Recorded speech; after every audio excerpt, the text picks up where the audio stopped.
Hello, and welcome to Panther Sports Zone. I'm Drew Brewer. And I'm Josh Crawford. The Prairie View A&M bowling team competes in the SWAC Bowling Championship starting this Friday, March 25th, as they compete for yet another postseason title in the NCAA tournament bid. Worthington Moore has more on the story. Worthington? Thanks, Drew. This weekend, the Lady Panthers look to add to its winning culture and attempt to do what only one other team in the SWAC has achieved: win back-to-back-to-back SWAC tournament championships.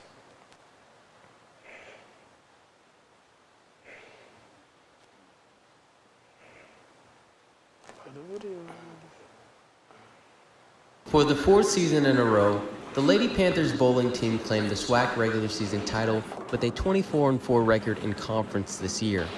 3 players from Prairie View took home first and second team selections, as Coach of the Year honors once again went to head coach Glenn White. When asked about his level of confidence in his team right now, Coach White mentioned how his players have been able to handle any and all aspects of the game. I think the team has done a really good job in managing not only the physical but the mental part of the game, and continuing to work on that winning culture. So I feel good at this point going into SWAC that we're still building and we're still getting better. That's exactly what senior Crystal Klein did on day 2 and 3 of competition in the SWAC East Roundup. After starting out in 8th place, she climbed up the ranks to take home SWAC Bowler of the Year.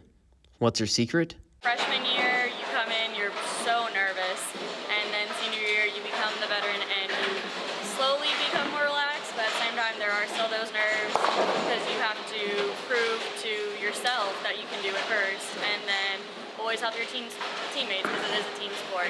And with the SWAC tournament just 2 days away, there's only one thing in mind for these Lady Panthers. I really want that 4th ring. I want to say 4 years, 4 rings. Reporting for Panther Sports Zone, I'm Worthington Moore.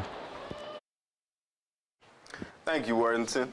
The Prairie View A&M men's golf team took on UC San Diego Invitational in field of 14 teams in a 2-day tournament held Monday and Tuesday, March 21st and 22nd.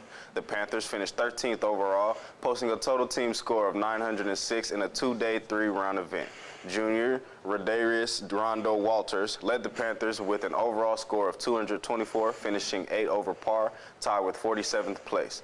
Fellow Panther Christian Latham wasn't too far behind as he placed 3 strokes back of Walters at 11 over par. One positive note for the Panthers is that they improved by 24 strokes from day 1 to day 2, 9 more than the next closest team. Up next for the men's golf team is the LA Tour Intercollegiate in Matthews, Louisiana on Monday, March 28th and Tuesday, March 29th. Another addition to the defending SWAC Western Division champions, the Panthers add Coach Hurley Brown to his roster, the 4th new addition at the coaching position since Bubba McDowell was named head coach for Prairie View's football team. Once again, congrats on the signing and welcome to the Hill. Today and tomorrow, the men's and women's club basketball teams are hosting March Madness, a tournament held between teams of 7 players. Although it's too late for new teams to enter, you can be sure to spectate the event as it takes place in the rec center from now until 10 and from 5 to 10 p.m. tomorrow. Games are free to spectate, so be sure to come out and witness one of the biggest intramural tournaments of the year. Now moving on to PV track, the 88th edition of the PV Relays begins this Friday, March 25th. So, Josh, how do you expect the men and women's team for the track team to do this season? Well, obviously coming off a indoor SWAC championship, we got, shout out to our producer Worthington, more guys like that in the fold. You got young women like Jada Sabir in the sprints. So, we both know better than anybody about how momentum and chemistry even carries us through this, project. So they have a lot of momentum, they have a lot of chemistry, they have a lot of people on their team that have been there multiple years, and they got people that know how to win. And that's especially important in an event, in a sport like track, to where yes, you are competing individually, but the ultimate goal is a championship, which is a team thing. So they've got one for the indoor. I don't see any reason why they can't get one for the outdoor. Right. I just finished talking with the coaches, both Coach Williams and Coach Clay with Panther Coaches Corner, and it was just one of those things that you know, they're really excited about the team they have, you know, just coming in. They're really ready to go in this weekend to just continue to compete no matter what, not to give up. You know, they were talking about, I asked them, how do they feel taking over that #1 spot, you know, with Alabama State being normally the #1 for being that dominant in our PV. And they were just saying, you know, they don't look at the time of where they are now. They're looking to continue to be forward. It's something that I remember when I used to play football, we used to say it's one game at a time. So even after you win a game, you're still 1-0 the next day. So it's just a matter of keep going on to continue to make sure that they do a good job. You know, I have faith in the SWAC with our track team. You know, we did a lot to come through, so that's a good job just to go for it for the team. So coming up next, we'll talk more about some upcoming esports tournaments taking place on campus, as well as go into some of the details for the upcoming SWAC bowling tournament. Don't go anywhere after the break.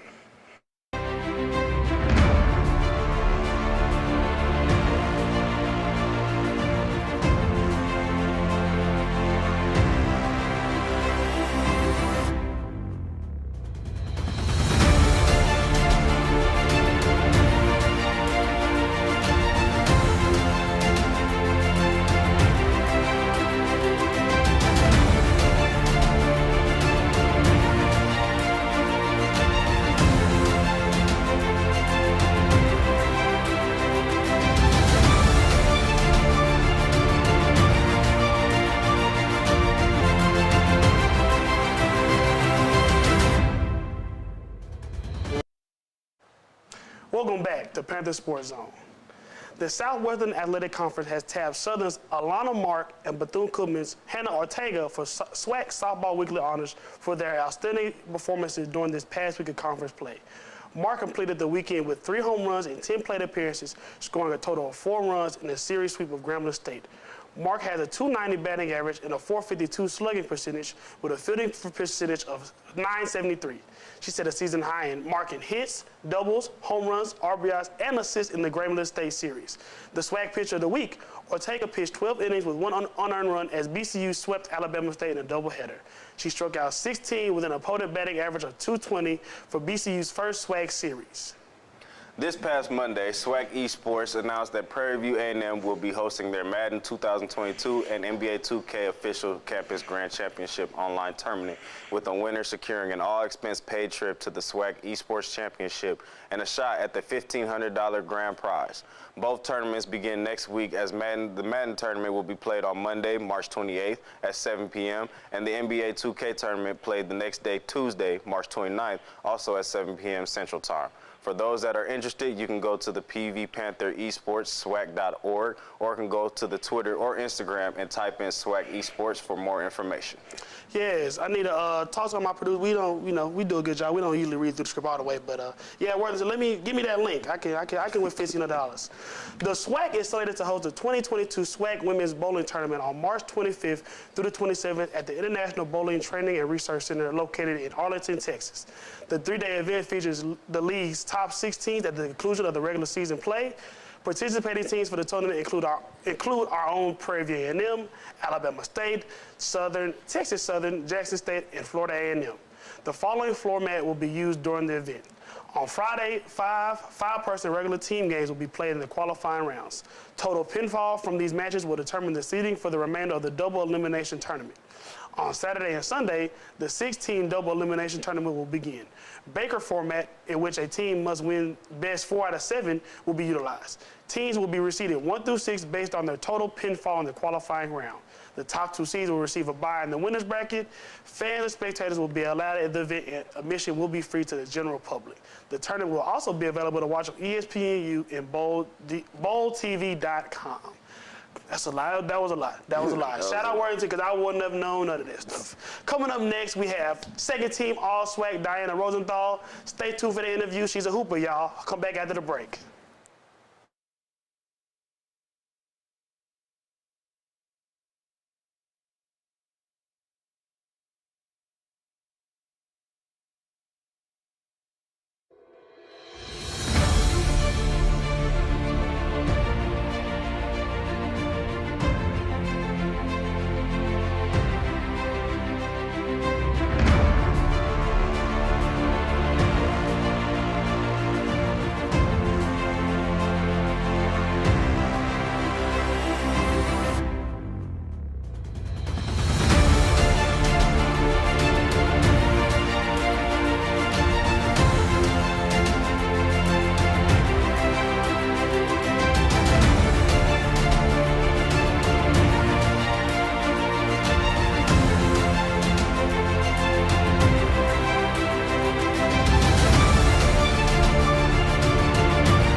welcome back to Panther Sports Zone.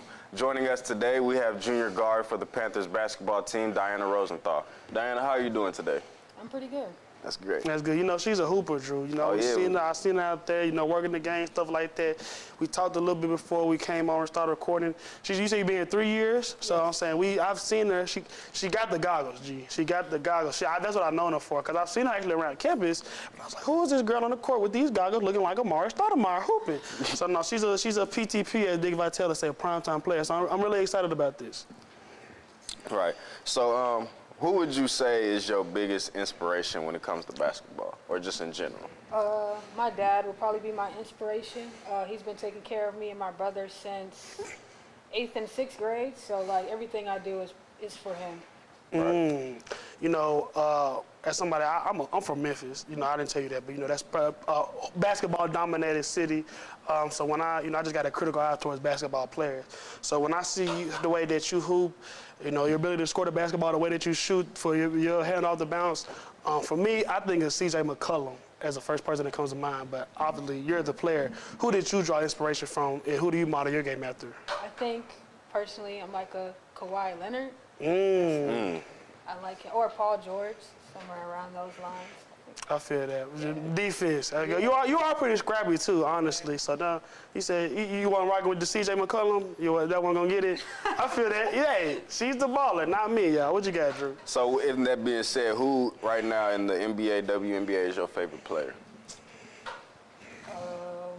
If I had to say right now, I forgot his name, but he plays on the Clippers, and he did really good last year in the playoffs. Reggie Jackson? I think so. He had a really good motor going into like the first or second game. He's the reason why they won the game. So he was strictly like defense. So like I really like that. Nah, Reggie Jackson is a dog. Play behind, you know, Russell Westbrook for a long time, Oklahoma City. Really good guy, really good scorer. You know, some people, you know how it is in sports, any type of organization, some people are just too good for the role that they're in. So I think that was the case of Reggie Jackson for a long time. This is be interesting. We talked, like you said, you literally just told it right before we started recording kind of what your answer was. So I'm really interested. You know, everybody has, you know, who they consider the GOAT, greatest of all time basketball player. I'm going to say LeBron. I think LeBron is. I know Drew is an LA guy. I'm thinking Kobe. Is Kobe for you, for sure? Give me your greatest basketball player of all time. I'm with Kobe. Kobe? I love the Mamba mentality. I'm all for it. Okay, so do you try to, you know, I know you said Kawhi and Paul George, but is that like another guy that you try to, you know, model your game after? Yeah, just taking on the role of, you know, being that guy, trying to score the ball, do whatever I can to make sure my team is successful. I got you. So, you know, going into your last year with this with the team, you know, how do you see you guys improving? Is there anything that you guys need to improve, or is there any expectations that you have coming into this last season? I'm really big on taking it one step at a time. So, you know, our season really starts like Monday. It started Monday, you know, with weights, working out, getting the new recruits here, putting everything together. It starts now for us to be very successful. So, you know, just keep the team chemistry. And how are you feeling about those new recruits coming in? We are supposed to have some trickling in, so I haven't really like met them yet, but I am confident from what the coaches are saying that we're going to have some really good talent coming in. That's good. Talk about the new recruits, great question, Drew. You yourself, everybody obviously was a new recruit at one point, but now, like you said, you've been here 3 years. So you're a junior? I am. So, you know, like you said, you've been here 3 years. You've been a key part of the team for, I would say, all 3 of your years here. As somebody that had to do it here as a football player, how has your transition been from new recruit, you know, guy fresh off the boat versus now, you know, a veteran presence in the locker room, somebody that the younger women look up to for, you know, guidance, stuff like that? I think leadership is really the biggest part. Me coming into my freshman year, I had people like Kieja Williams, Dominique Newman, who was really paving the way for me, letting me know, and also giving me competition in practice, letting me know, like, you know, stay in a freshman place. Like, you know, you got your job and I got my job. You know? So. Thanks, standing for that's tough, but Dominique, that was the one that was left-handed, right? Yeah, she was number 12. She was cold. Yeah, she was a real big Mike Conley vibe. She's a really big competitor, so I'm not surprised that she took that attitude with you, honestly. Would you say, Drew? Yeah. So just going in, like, you know, like he said, new recruits and everything. What got you to come to PV? Like, what enticed you to come?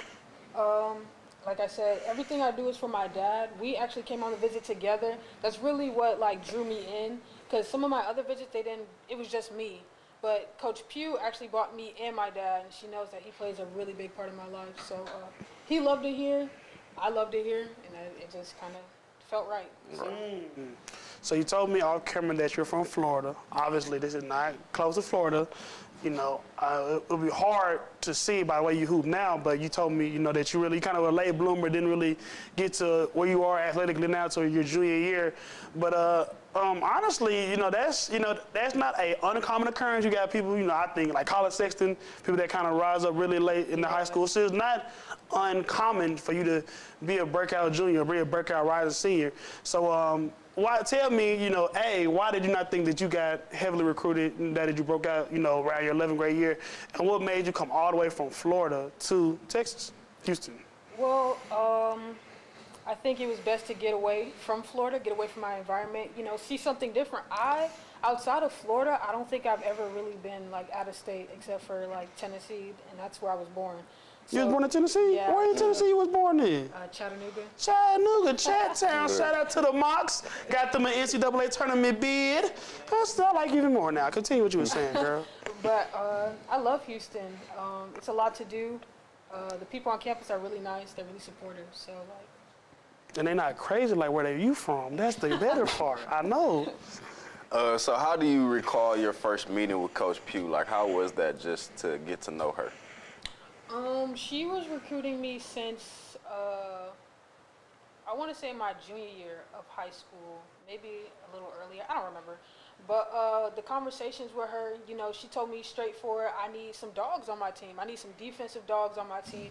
And in high school, I was a defensive dog. I wasn't like the scorer that I am now.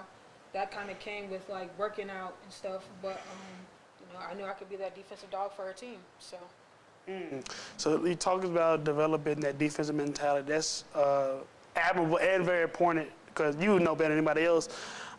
Many more people in the game of basketball, even the guys that play at a high level, guys and gals, are more focused on the offensive side of the ball. So for you to take pride in that, because like I said, I see you play because actually recalling it, your freshman year with Dominique, other girls, that you were more of a it's like Tony Allen, Margaret Smart, defensive stopper presence. So, it's been cool to see your evolution to somebody that came in and, like you said, had one role. That was your role. So now, I don't think there's nothing that Coach Pugh wouldn't like you to do.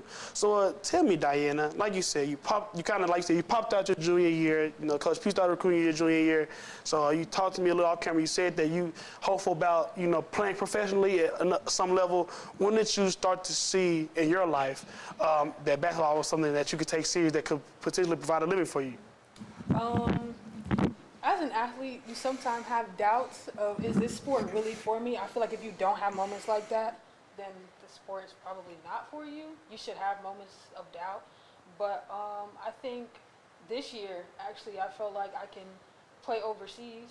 I feel like this year, I took on a leadership role, a scoring role. I just did what I needed to do. And hopefully I can develop my skill next year so we can go all the way to the tournament. Facts. Love to see it. So, you say from Florida and everything. Growing up, did you participate in any AAU or any club basketball or anything like that? I did.